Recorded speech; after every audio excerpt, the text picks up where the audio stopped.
ketika sama yang lebih minoritas lagi gitu ternyata nggak ada empatinya juga gitu ya, sebagai sesama orang yang pernah mengalami trauma, ditindas orang gitu.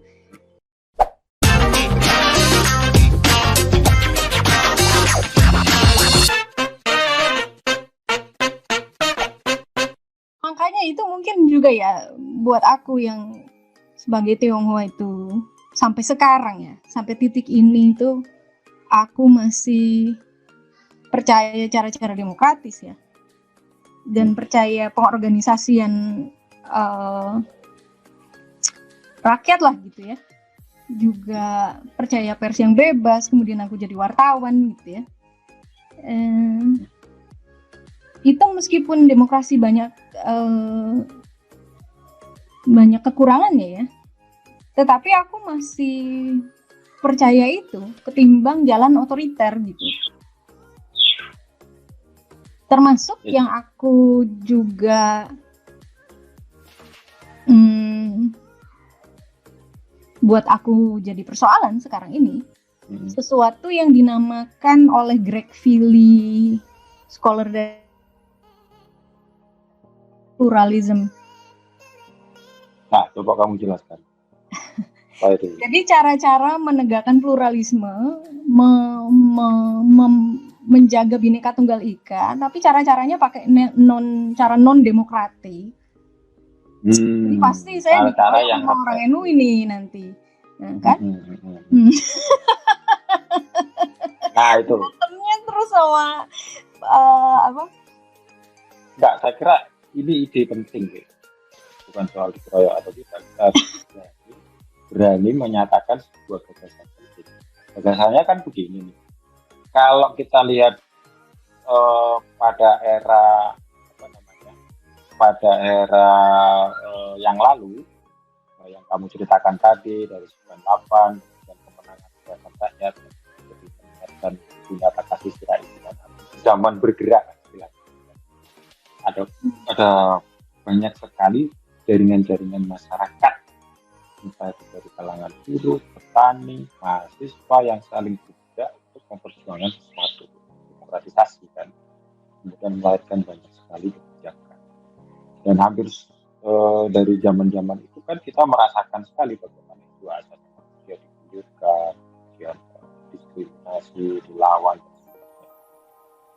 dan lagi-lagi kita istilahnya itu menghadapi musuh yang relatif sama, ya kan? Satu sistem yang sama-sama tidak kita sukai, yaitu sistem Orde Baru yang otoriter, tidak demokratis kan gitu. Dan kita juga sama-sama punya satu cara berpikir atau persepsi yang sama bahwa kekerasan yang terjadi di banyak tempat itu ya bersumber dari state violence kan gitu. Nah, kalau kita cermati sejak 2001 ya, bukan 2001 ya, mungkin kalau Indonesia mungkin lebih ke sini-sini, kita kan ngelihat state violence di Indonesia kan berkurang. Ya ada, tapi kan tidak seperti Orde Baru. Ya kan? Tapi yang kita rasakan sekarang justru non-violent actor. Ya kan? Seperti terorisme itu loh.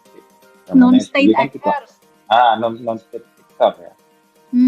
Itu kan yang banyak muncul toh sampai pada aksi FPI. Nah, khas persepsi kelompok-kelompok, sebagian kelompok dari masyarakat itu, khususnya yang tempo, yang merasa bagian dari Islam modern dan macam-macam itu kan state actor violence ini kuat sekali dan itu bisa menjadi bahaya bersama. Nah, problemnya kan kita berdebat soal bagaimana penanganan. Betul. Kan? Penanganannya ini yang tadi kamu bilang, seperti tadi bilang, kalau penanganannya dengan cara represif, apa bedanya dengan itu? Tapi problemnya kan penanganan yang demokratis itu yang seperti apa sih? Karena kan yang ditangani itu kan sebetulnya kayak membubarkan FPI, kemudian membubarkan HTI, ya kan? Itu kan basisnya juga undang-undang, dan undang-undang yang dibuat bukan hanya presiden, tetapi dibuat oleh parlemen. Nah sebetulnya kalau kita bicara tadi itu soal represif itu menariknya, sebenarnya bagaimana sih kita bisa menjaga demokrasi yang itu bisa ada kemajuan. Jadi pada saat yang sama kita juga bisa sama-sama mengurangi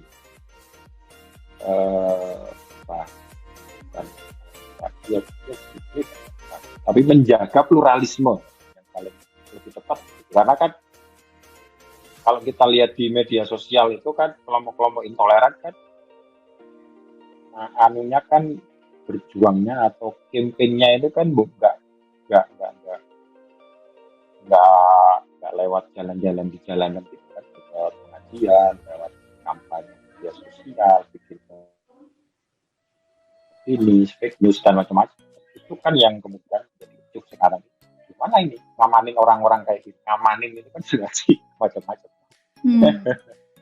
Gitu. Ya kalau aku tuh gini ya, aku paham betul ya. Maksudnya emang cara demokratis kayak apa? Yang sekarang juga demokratis kok pakai perpu gitu kan, pakai perpu ormas, pakai ngobrol dulu kok ya di DPR gitu kan.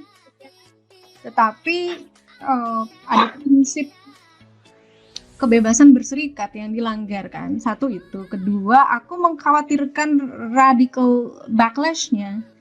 Jadi backlash gitu. Buat aku tidak menyelesaikan masalah, soalnya emang orangnya pergi dari sini kan enggak, orang-orangnya masih ada. Emang orangnya jadi berubah pikiran. Setelah dibubarin terus dibubarin HTI, terus mantan anggota HTI, aku berubah pikiran, aku masuk NU sama dia gitu. Enggak toh gitu, orangnya tetap ada dan tetap berpikir hal yang sama, tetap tidak toleran, dan bahkan mungkin lebih semangat lagi dia. Kita dizolimin gitu kan, harus melakukan sesuatu dan kita gerilya sekarang underground gitu. Ya kan, tambah serem toh. Kalau aku tuh ngelihatnya gitu. Satu itu. Kedua, perpu ini di tangan orang yang satu, katakanlah kurang lebih satu ideologi sama kita tenang, seneng ya, yang dibubar-bubarin yang kita nggak suka kok, ya kan? Lah emang perpunya itu usianya lebih pendek dari orangnya, po? Dugaanku kan lebih panjang, toh? Ya, kalau jadi bukan perpu, itu udah jadi undang-undang. Oh, udah jadi undang-undang ya? Oke. Undang-undang ormas kan? Oh iya, sudah jadi undang-undang, sorry ya. Nah, undang-undang apalagi undang-undang. Kan kita masih punya undang-undang tahun 60-an aja yang penistaan agama masih dipakai toh. Berarti itu udah berapa tahun itu undang-undang? 50 tahun. Ya toh? Masih dipakai lebih. Ya. Presiden paling lama 10 tahun. Undang-undang 50 tahun masih dipakai. Terus kalau besok yang berkuasa orang yang berseberangan sama kita, yang kena siapa?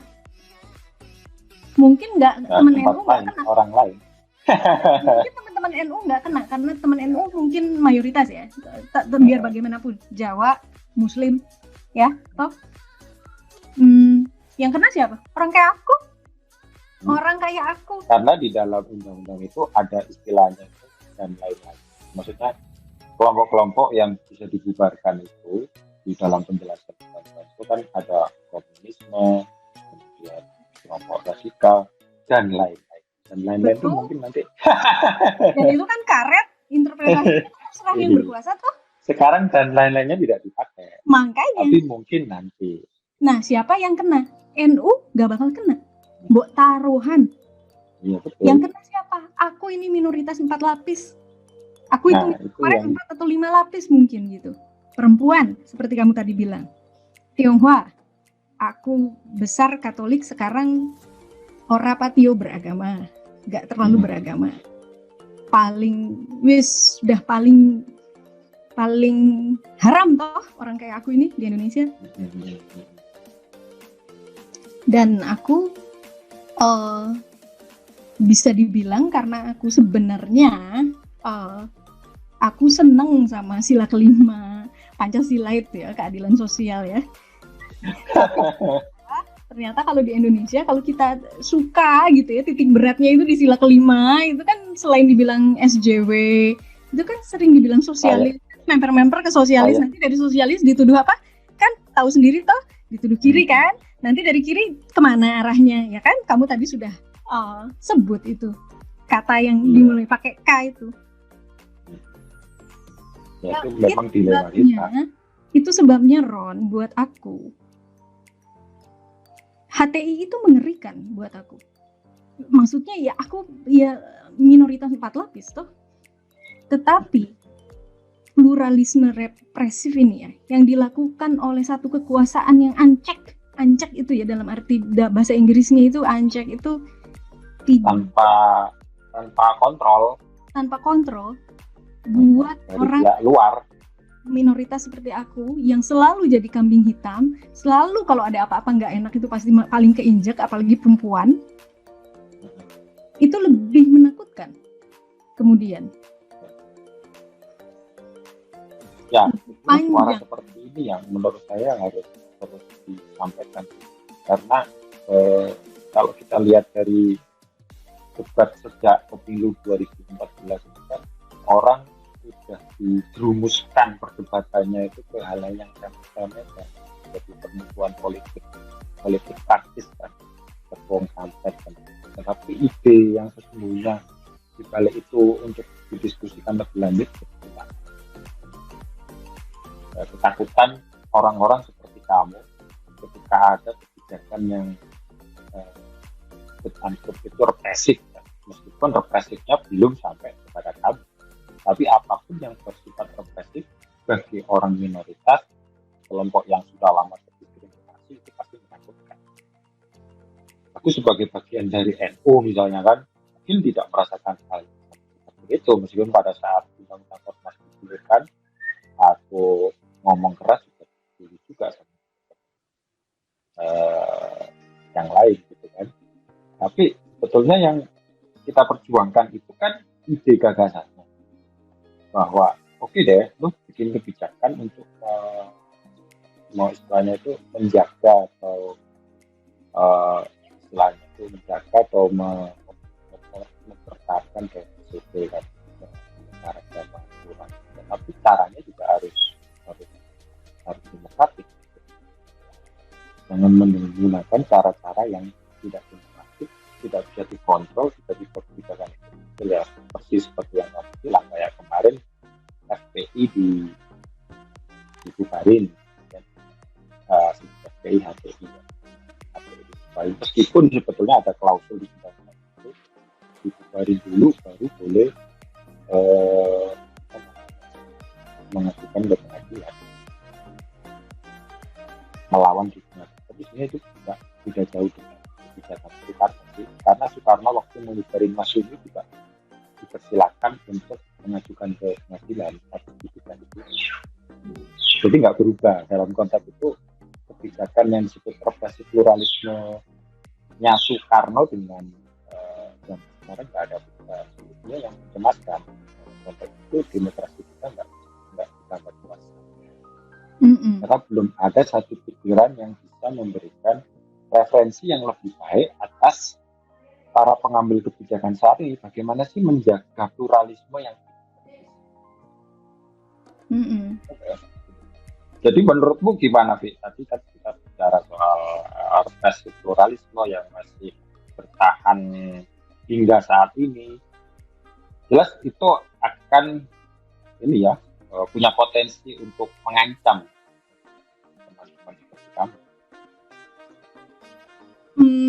Memang berat ya kalau misalnya ditanya, sering kan kalau diskusi di internet tuh begitu ya, orang capek gitu ya berdebat terus ya udah solusimu apa gitu ya. Kamu sebagai sosiolog kan pasti kayak dulu 2 tahun gitu kan. Iya, sosiolog nggak dikasih mata kuliah solusi masalahnya. Ya kan, sabar riset dulu 2-3 tahun ketemu solusinya. Ya sejujurnya aku kalau solusi kayak ini deh terus pasti jos gitu ya, lah ya mana tahu kan gitu. Ya kan aku juga nggak mau lah ngasih saran yang belum terbukti gitu kan. Tapi paling tidak aku tahu gitu. Yang harusnya tidak kita lakukan tuh apa? Balik ke otoritarianisme itu misalnya. Wah, jangan dong repot gitu kan. Kan kamu denger sendiri gitu. Dulu aku gimana Orde Baru gitu kan, keluarga aku. Iya. Dan dulu mana aku wartawan lagi ya. Meskipun aku nggak ngalamin, kita ngalamin lah ya. Kita kan jadi wartawan. Dulu, zaman Orde Baru setengah mati ya. Dulu kamu nulis itu tuh kekerasan negara, aku inget itu.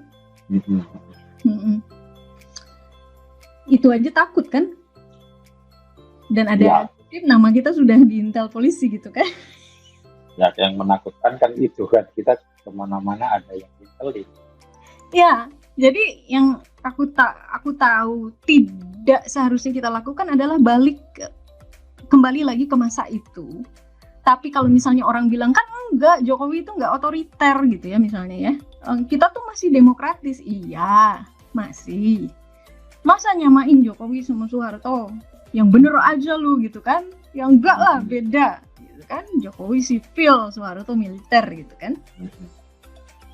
Tetapi meskipun bentuknya beda, metodenya beda, cara-caranya adalah cara-cara baru,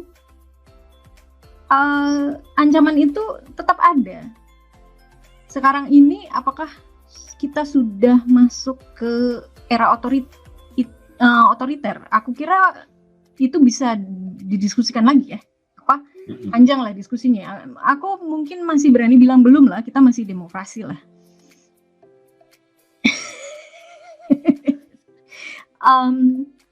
Tetapi tanda-tandanya mulai ada. Misalnya kalau pers ya, itu yang kamu bilang itu non-state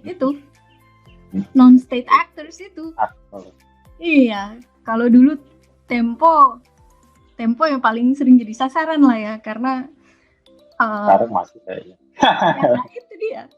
Dulu Tempo dibredel, tahun 94 dibredel. Kalau sekarang bukan negara yang kerjakan. Sekarang dibully. Betul. Iklan disuruh stop iklan Tempo. Aplikasinya dikasih bintang 1 sampai jemblok nilainya. Temen-temen sih nggak terlalu takut ya. Santai-santai aja teman-teman wartawan itu. Aku juga sebenarnya bukan ketakutan gimana-gimana, tapi aku rasa ini bukan sesuatu yang harus kita abaikan ya. Aku kira ini serius gitu. Harus diperhatikan gitu. Ini harus diamati. Ya, dan yang agak lebih serius lagi sebetulnya kita memasuki satu era yang dulu nggak terpikir. Era media sosial yang kalau beberapa pakar bilang itu kita memasuki era pasca kebenaran, post-truth.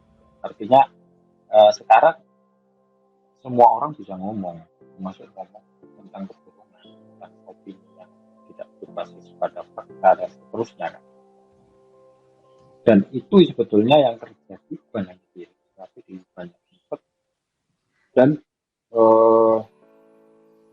bukannya kebebasan yang kita rasakan di media sosial itu menambah kekuatan kita di dalam demokrasi, tapi malah orang banyak menyaksikan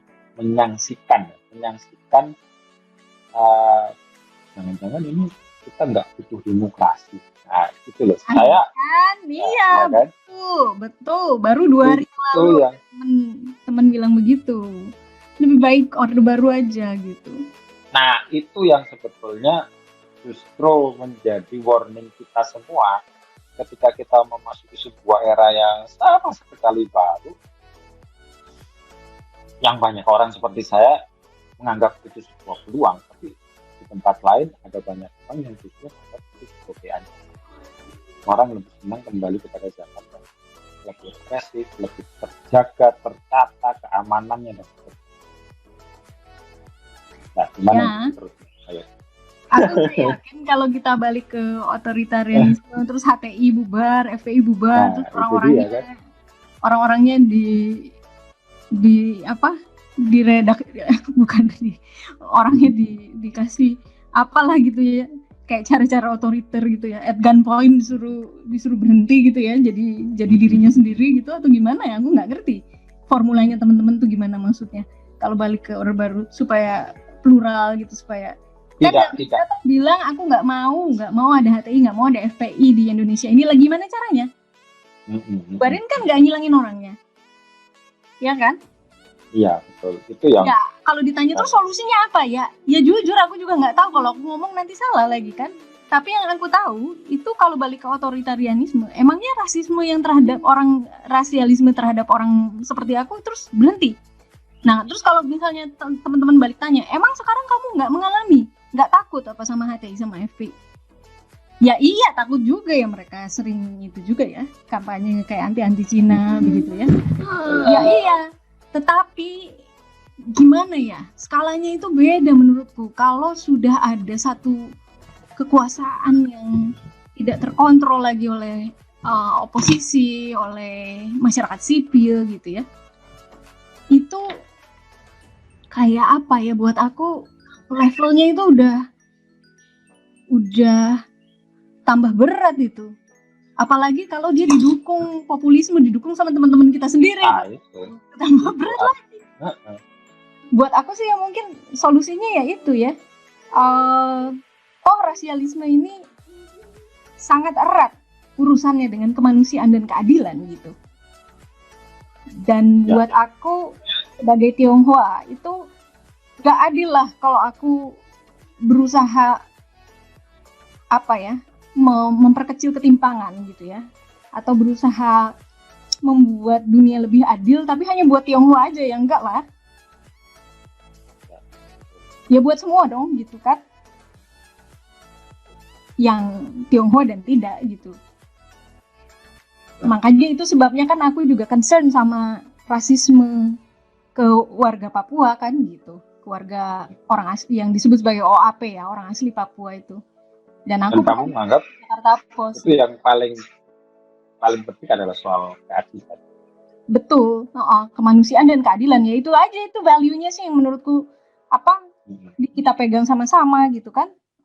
Solusinya apa? Ya udah gitu kan, kamu mungkin tidak bisa mengubah dunia jadi lebih baik, tapi paling tidak jangan memperburuknya kan gitu.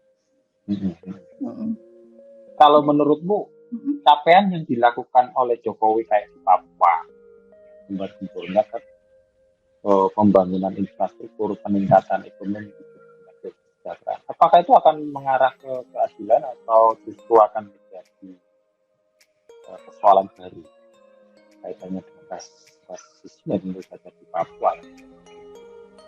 Begini, Papua itu kan satu satu area di mana demokrasi itu tidak ada di situ. Tidak ada kebebasan pers di Papua itu. Mungkin di Jayapura mungkin ada, tapi enggak juga. Jadi informasi yang kita dapat dari sana itu enggak jernih pasti. Termasuk pembangunan infrastruktur, ada video-video jalan di sini bagus ini. Apakah semua orang kita tahu dengan pasti jalanan itu untuk siapa misalnya? Betul-betul pertanyaan paling betul-betul untuk kesejahteraan semua orang, terutama orang asli Papua yang selama ini memang secara struktural ditindas di tanahnya sendiri kan. Satu itu. Sementara yang lain adalah infrastruktur dibangun yang juga apakah betul misalnya meningkatkan konektivitas. Oke, mungkin iya meningkatkan konektivitas, tapi menguntungkan siapa? Truk tentara atau anak sekolah di gunung-gunung, di kampung-kampung misalnya. Itu yang satu pertanyaan besar yang harus dikuak ya, tapi kan sulit karena information blackout. Satu itu. Kedua, ketika jalan-jalan dibangun, jembatan dibangun, anak-anak muda di sana itu ditembakin katanya separatis gitu mungkin ya.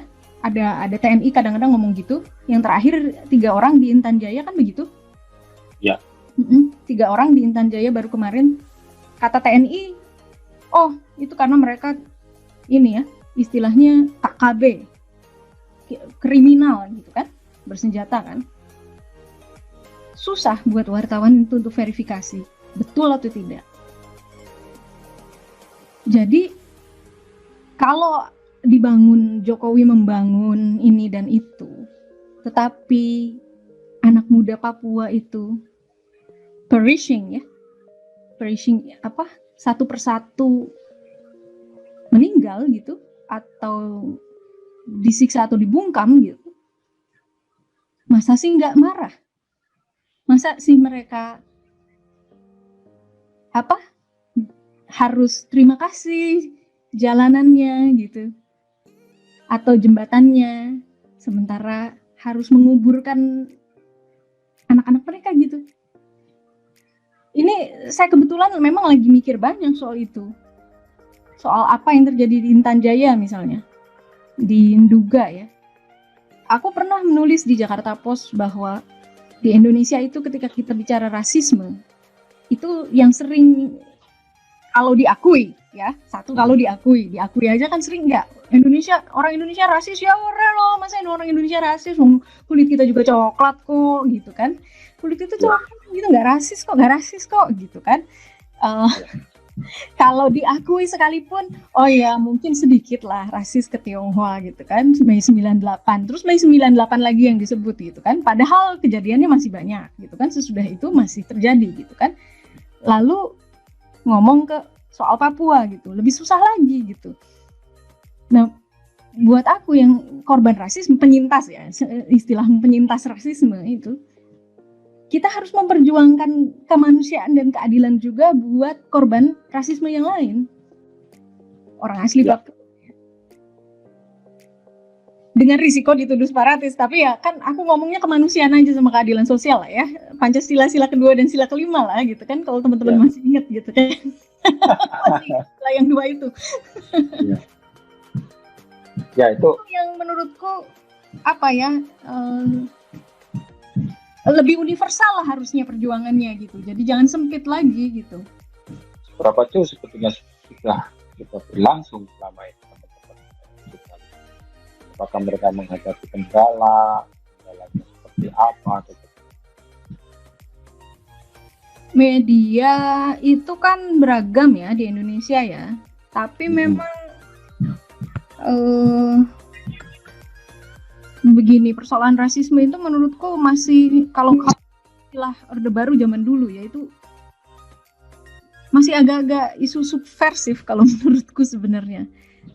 Termasuk buat media itu juga belum jadi kesadaran buat banyak wartawannya ya, belum jadi kesadaran penuh tentang diskriminasi, dan kadang-kadang ada yang subtle ya, ada yang halus dan seolah-olah tidak diskriminatif, seolah-olah bukan pengkotakan stereotip gitu ya, tapi masih terjadi. Jadi ini aku baru aja, kamu pas banget nanya ke aku, karena baru aja kemarin itu aku baca tulisannya periset dulu Roy Taniago ya, periset kritik media ya, dulu dia di Remote TV kan. Nah, itu dia baru menulis opini dan mengkritik bagaimana media merepresentasikan Tionghoa setiap kali Imlek itu, jelang Imlek itu. Nah, tahun lalu itu dia menonton acara Rossi kebetulan ya, yang dia tulis tuh. Ada tamunya Tionghoa semua, berapa orang gitu, terus yang satu disuruh nyanyi-nyanyi Mandarin, yang satu disuruh kungfu gitu, terus yang satu dikasih baju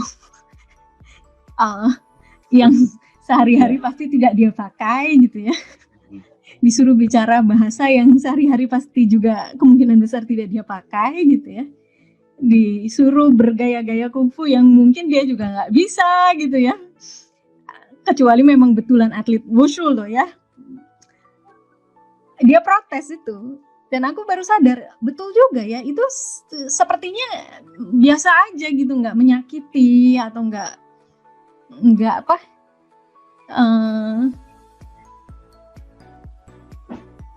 ya bukan secara fisik disiksa atau apa gitu kan, sehingga orang juga mungkin anggap remeh aja gitu.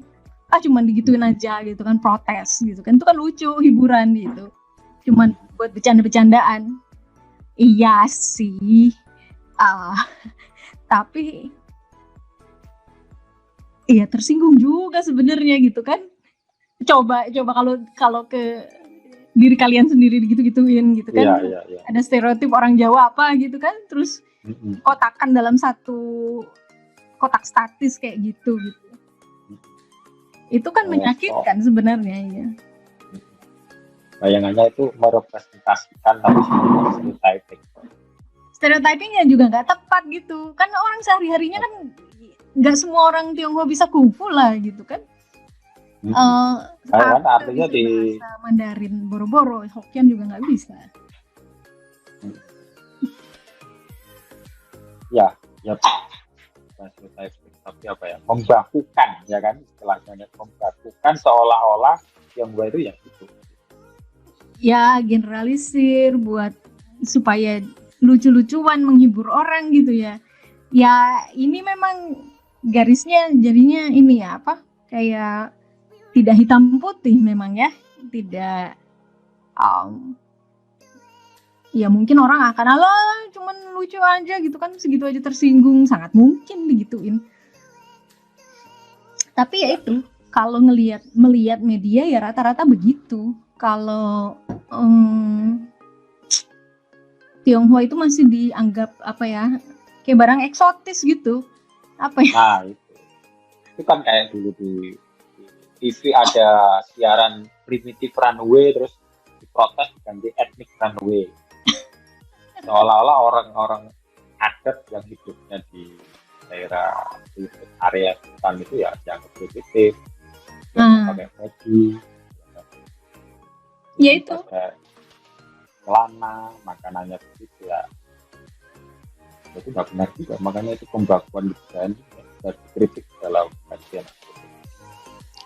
Iya, dan itu sayangnya memang masih jadi cara bekerjanya media di Indonesia yang market didorong pasar ya, market driven gitu. Dengan fenomena yang kamu ungkap tadi soal cara pandang media itu, ya problemnya ada di mana itu? Medianya kurang belajar atau kurang gaul atau bagaimana? Sebenarnya ya kadang-kadang kan kita ngeluh media tuh gitu, wartawan tuh gini gitu. Sebenarnya kan kurang lebih potretnya masyarakat sendiri ya, meskipun ya oke ya wartawan punya tanggung jawab etik dan segala macam, itu betul gitu ya. Cuma lebih jauh lagi kadang-kadang kan, apalagi yang media yang market driven, yang didorong oleh logika pasar ya, itu dia akan bekerja sebagaimana level kesadaran masyarakatnya gitu kan. Nah tentu saja fair aja kalau teman-teman menuntut medianya harus lebih sadar dan lebih ini. Iya, aku kira ya harus lebih sadar, makanya memang wartawannya harus banyak belajar dan pimpinan redaksi itu juga harus lebih paham. Kenapa sih ini terjadi? Ini karena semua orang itu kan ya seperti yang aku tadi bilang ya, ngaku rasis aja enggak kok. Emang pada ngaku rasis teman-temanmu? Iya, Indonesia rasis. Kalau ngomong rasisme orang bilangnya itu tuh orang Amerika rasis ke kulit hitam gitu kan. Tapi dirinya sendiri mah enggak gitu. Dirinya sendiri mah enggak rasis gitu. Ini aku baca bener-bener ya di komen-komen misalnya, terutama yang kalau ada berita tentang Papua ya, konflik di Papua, terus ada korbannya, dan terus udah gitu kemarin gelombang anti rasisme gitu ya, itu komen-komen di Facebook itu begitu, kok rasisme toh gitu, nggak ada itu gitu kan. Ya sama kayak Abu Janda kemarin kan, aku tuh ngomong evolusi, nggak rasis, itu nggak rasis, dan yang belain dia ada berapa banyak? Iya, Abu Janda tuh nggak rasis, ada kesadarannya. Gimana mau ngomongin, gimana mau menyelesaikan masalahnya? Wong sadar ada masalahnya aja enggak. Ya, Kalau Abu Janda mengakui minta maaf, yang parah itu yang di Sumatera Utara, Bukan, kalau sampai sekarang dia merasa tidak bersalah. yang mana ya? Sama korbannya juga. Akhirnya Abu Janda sudah minta maaf itu. Minta maaf, tapi kan proses hukum harus tetap berjalan karena memang itu diatur dalam. Tapi kan sebelum minta maaf aku baca itu beritanya lengkap sekali, pernyataan dia bilang rasisnya di mana coba. Iya, awalnya memang tidak aware, tapi kemudian banyak dari kritik masukan termasuk teman-teman dan sesama baser saya. Nah, yang tidak beruntung ini, yang kurang beruntung, yang Sumatera Utara sampai sekarang tetap merasa tidak rasa. Nah itu. Apa? Dan lebih parah dia akademisi. Syukurlah kalau Pak Abu Janda sudah sadar ya, itu bagus kan, berarti ada contoh sukses orang yang tadinya tidak sadar dikasih tahu, sadar dan tahu itu salah. Semoga tidak diserang. Nah, semoga lebih dari NU ya, Mbak Alisa ngeritik, wah enggak lah. Ya itu kan, tapi itu betul-betul menunjukkan nih di tahun 2021 ya, diakui saja tidak toh gitu. Dan juga begini, aku mengutip antropolog Indonesia yang penelitiannya di Papua ya, Veronica Kusumaryati ya. Dia diwawancarai Jubi, dia mengatakan rasisme itu bukan persoalan individual. Jadi meskipun individunya sudah minta maaf, itu bukan berarti rasismenya selesai. Lalu kemudian, ini persoalan satu individu dengan individu lain gitu loh. Bukan. Ya, itu sistematis, struktural. Sesuatu yang tidak bisa, yang tentu saja kesadaran individu itu penting ya. Satu-satu dikasih tahu, tapi apa ya mau ada 270 juta diingetin dengan cara teman-teman NU ngingetin Abu Janda. Ini capek. Ya, harus ada langkah-langkah struktural.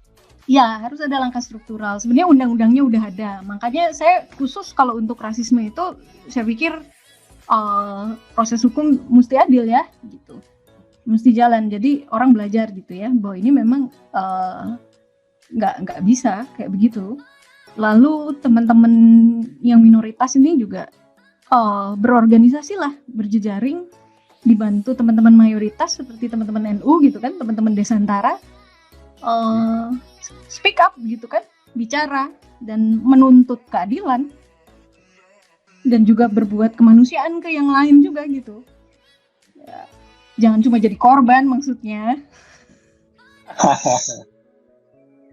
Betul ya, ini yang saya kira tidak semua orang yang penyintas atau korban bisa melangkah lebih jauh ya, bertindak lebih proaktif, apalagi dalam situasi sekarang.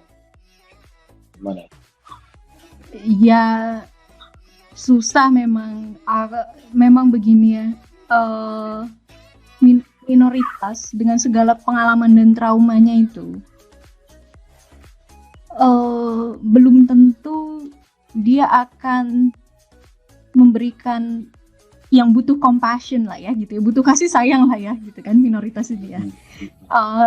Ininya lah ya, bahasa awamnya lah ya, butuh itu belum tentu akan memberi the same compassion, memberi kasih sayang yang sama gitu ke yang posisinya lebih minoritas lagi gitu. Itu yang ternyata saya pelajari gitu ya.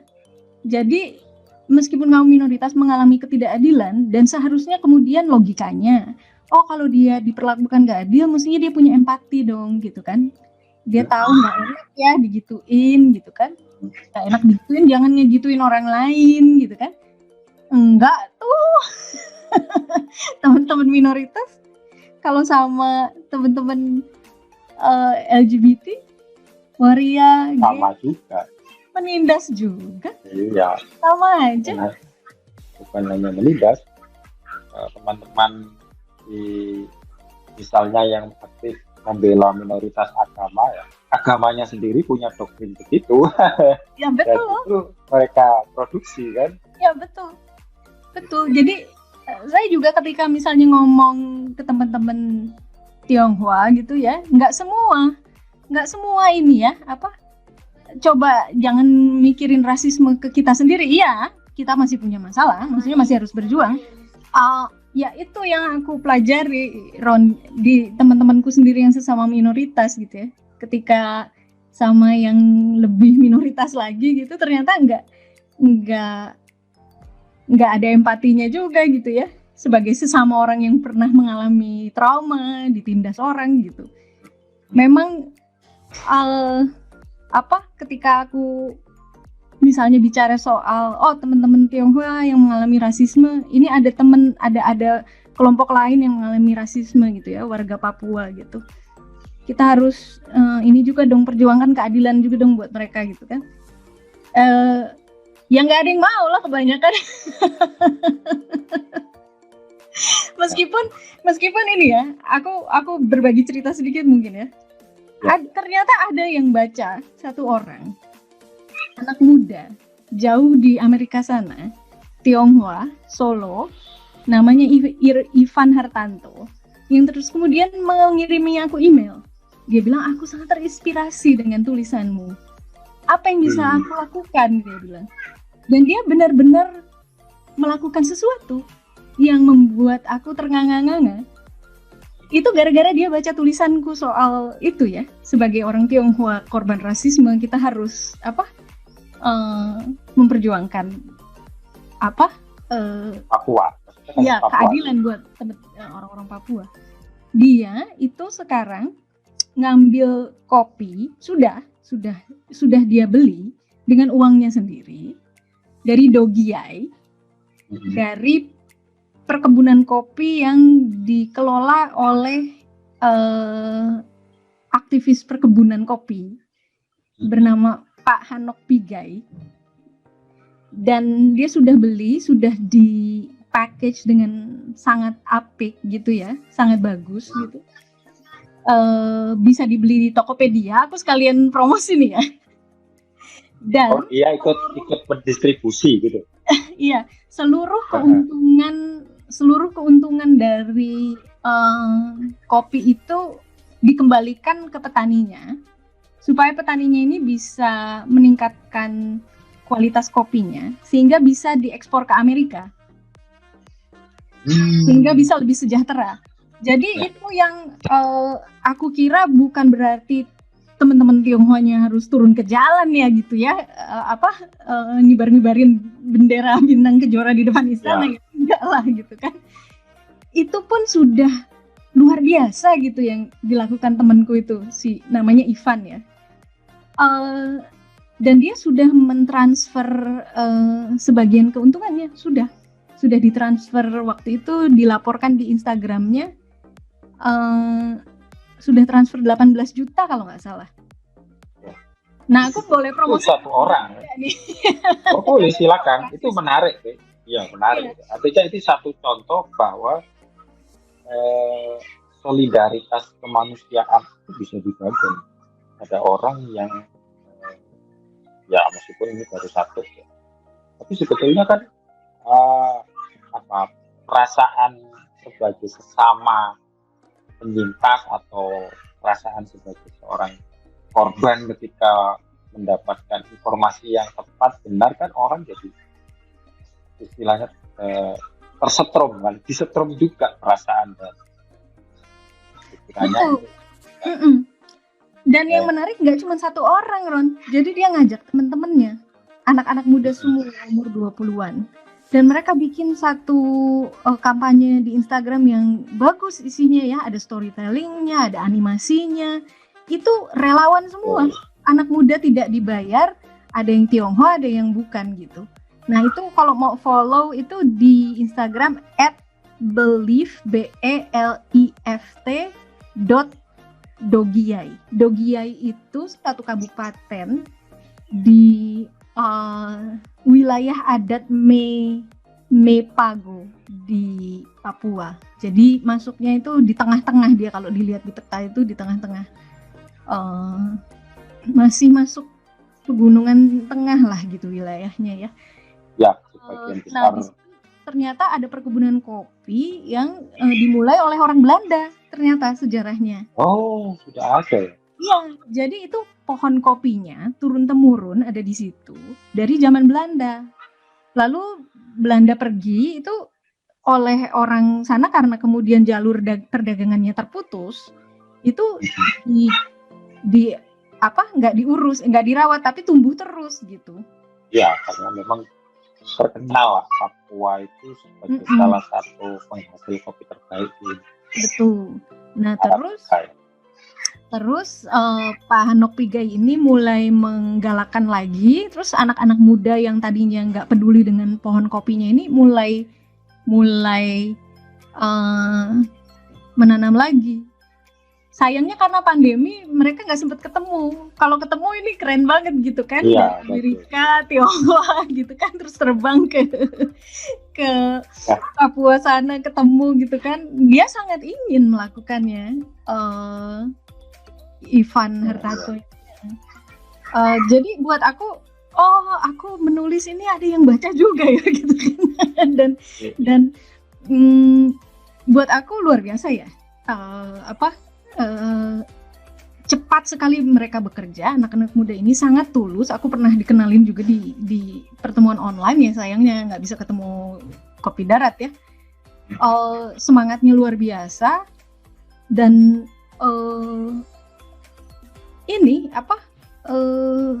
membantu ya, tapi ya mereka juga kan nggak mau ya masuk urusan politik, dituduh macam-macam kan nggak mau toh gitu. Tapi kan bukan berarti nggak bisa bantu toh. Menarik itu. Saya kira kita dapat pelajaran penting gitu dari yang kamu ceritakan bahwa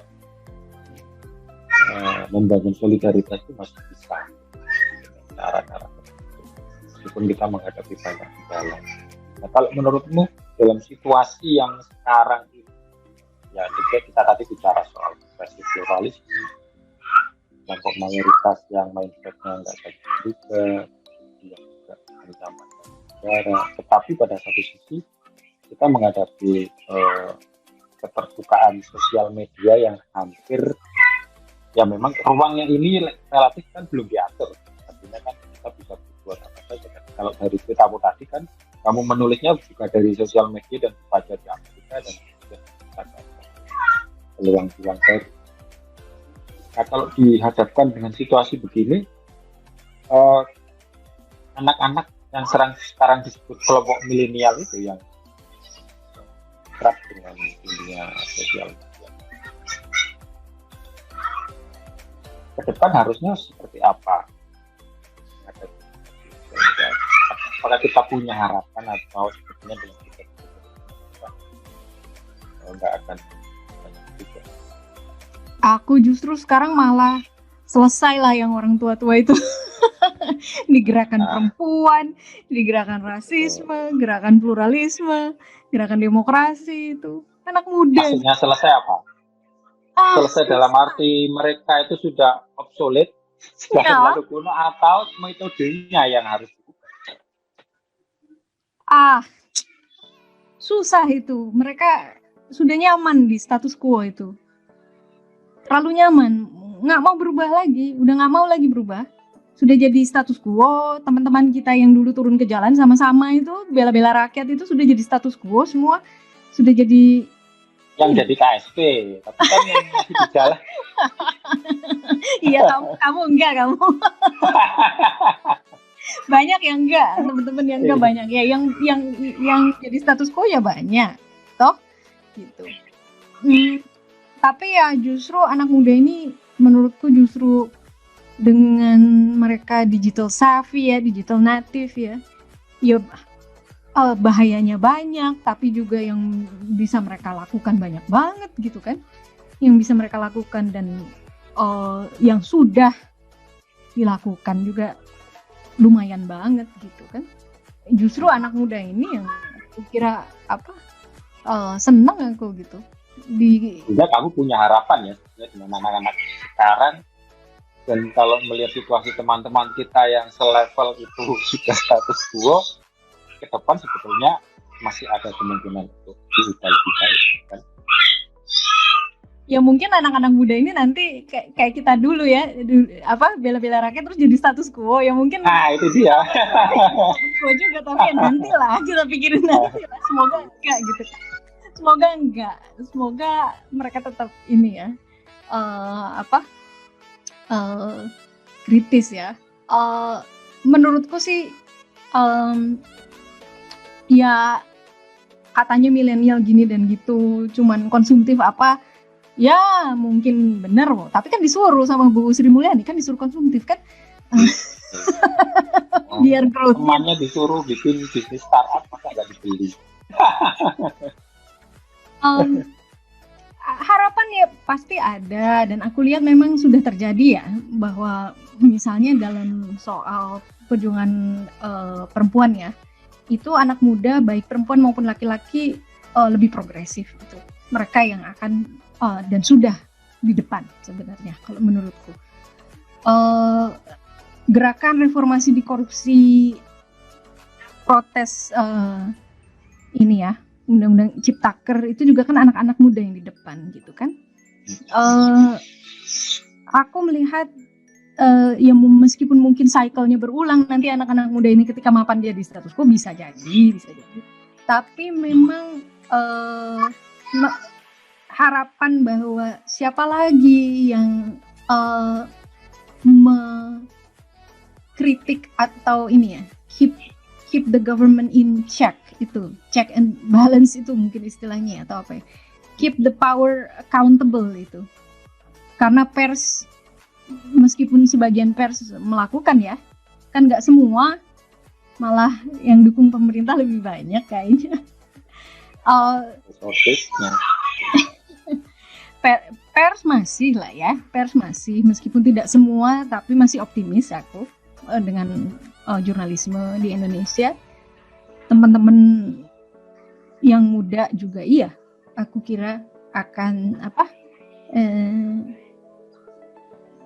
mencegah kita masuk jadi Orde Baru lagi. Justru. Emang yang tua kamu gimana menurutmu? Masih ada harapan? Mau turun ke jalan juga kan udah susah, jalannya udah pelan ya. Ya kalau yang kita ini sih harapannya kecil ya. Tapi dari yang kita bincangkan tadi, saya sebetulnya malah menganjurkan kita semua belajar kepada anak-anak muda biar itu yang berbisnis. Kita tua tapi kalau mau belajar sama yang muda kan kita juga ikut terlibat dengan mereka. Kalaupun nggak bisa bantu seperti mereka, ya kita mendorong mereka menjadi lebih kreatif, lebih baik. Jadi dengan terus sama, kita sama-sama merasa teman-teman kita sudah banyak stagnan. Iya, aku kira anak-anak muda Tionghoa juga lebih ini ya, lebih ya mungkin karena buah reformasi itu ya, keterbukaan reformasi, jadi lebih rileks kan, tidak setegang waktu zaman Orde Baru gitu, yang masih saling curiga atau apa. Sehingga dulu waktu aku masih kecil itu ada teman-teman yang, kalau orang tua aku sih nggak pernah ya, tapi aku tahu ada teman-teman Tionghoa yang oleh orang tuanya dilarang main sama yang bukan Tionghoa gitu ya. Mungkin juga bisa dikatakan rasisme juga itu ya, tapi ada kemungkinan karena takut ya, karena takut diapa-apain gitu ya, saling curiga lah kan, ada distrust tinggi.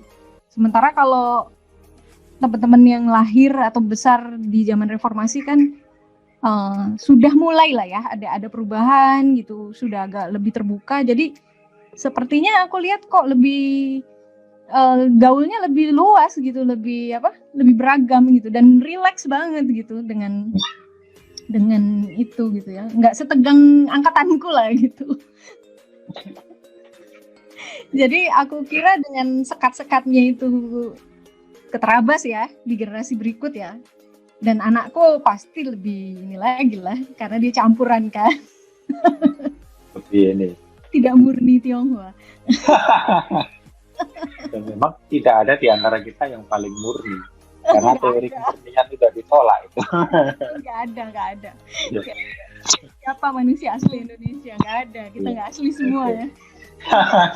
Iya. Itulah pentingnya kita bicara. Anakku yang asli Indonesia itu. Aku optimis, Ya.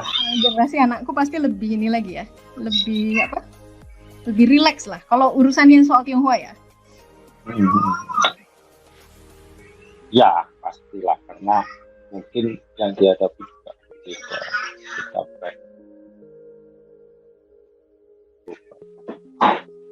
Oke, Vi. Saya kira banyak hal yang sudah kita bicarakan itu dan menarik sekali. Tapi karena waktunya kita sudah sangat panjang banget ini. Iya. Nanti ada beberapa. Yang editnya udah mulai deg-degan dari Iya. Iya. Ya mudah-mudahan apa yang kita bicarakan ini bisa didengar juga kepada anak muda dan orang-orang tua karena akan kita sebarkan di beberapa kanal. Terima kasih, Vi, atas perbincangannya dan jangan jangan kapok ya istilahnya. Jangan apa? Waktu-waktu kapok ya istilahnya. Oh, Coba mengundang lagi dan kita semua saya kira akan pasti mendapat banyak sekali pencerahan dan masukan atau inspirasi dari perbincangan ini.